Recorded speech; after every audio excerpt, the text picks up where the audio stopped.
జైపూర్ మండలంలోని నర్వ గ్రామంలో గుంతలుగా మారిన రోడ్డు వెంచర్లకి లారీలతో కంకర కాని మట్టి కాని తీసుకొచ్చి రోడ్డు అంతా పాడు చేశారు. ఎన్నిసార్లు చెప్పినా రియల్ ఎస్టేట్ వాళ్ళు మేము ఎత్తిపిస్తామని చెప్పడమే తప్ప ఏనాడు చేసింది లేదు. ఎన్నిసార్లు అడిగినా నిర్లక్ష్యం చేస్తున్నారు. ప్రజలకు ఇబ్బంది అవుతుంది. యాక్సిడెంట్ కావడం, స్లిప్ అయి కింద పడటం జరుగుతుంది. దయచేసి దీనిపై చర్య తీసుకోవాలని ఎంపీడీఓ ఎంఆర్ఓ గారిని కోరుతున్నామని, ఊరు ప్రజలకు ఇబ్బంది కలగకుండా చూడవలసిందిగా కోరుతున్నాం. అడుగు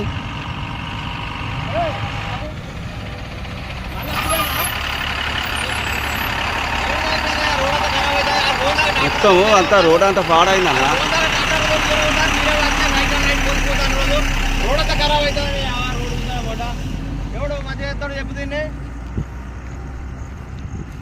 విషయాలు దిగుతారా? రోడ్ అంతా మొత్తం నాశనం అయిపోతుంది.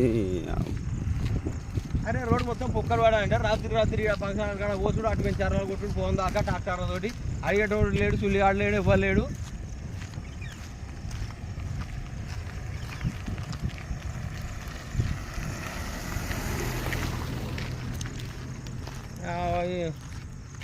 ఏంది మొత్తం నాశనం అయింది. రోడ్ మొత్తం ఇక చూడు పలిగిపోయింది. రోడ్ ఉన్నది ఏమన్నా చెప్పు. గిడు చూడ ఒకసారి రోడ్ మొత్తం పలిగిపోయింది. ఏమన్నా ఉన్నదా రోడ్ ఇక్కడ?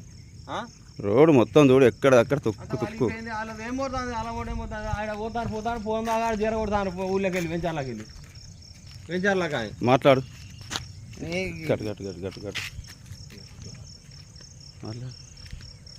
ఇలా డ్రైవర్ లేదు మాట్లాడు.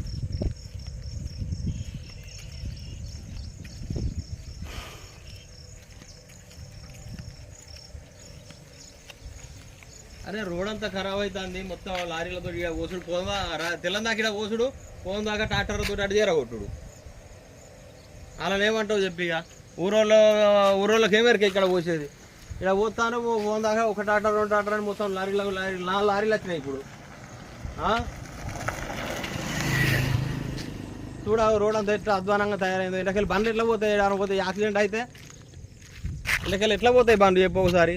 మొత్తం చూడు గాడాలు వాడి ఇంటకెళ్ళి ఎట్లా పోతారు? రోడ్ అంతా ఖరాబ్ అయిపోయింది. ఎట్లా పోతారు? మొత్తం పొక్కలు అయింది రోడ్ అంతా. ఇంటకెళ్ళి బైకులు కింద పడరా, స్టిక్ అయి కింద పడతారు. ఇది ఆనకాలమైన రోడ్ అంతా చూడు పలిగి ఎట్లా అయిందో. గిడి చూడు ఈ రోడ్డు చూడు ఎట్లున్నదో, ఇది ఎట్లున్నదో చూడు ఒకసారి. అంత పలిగి ఎక్కడిది అక్కడ పోతుంది ట్రాక్టర్. అది ఇన్ని రోజులు మంచిగా ఉండే రోడ్ అంతా ఖరాబ్ అయిపోయింది. నర్వ గ్రామ సర్పంచ్ లేడా ఏం లేడా? ఇప్పుడు స్పెషల్ ఆఫీసర్ అంటే ఆయన ఎప్పుడో ఒకసారి వస్తాడు. రోడ్ ఎవరు పట్టించుకుంటారు, ఊళ్ళో ఎవరు పట్టించుకుంటలేరు, నాయకులు ఎవరు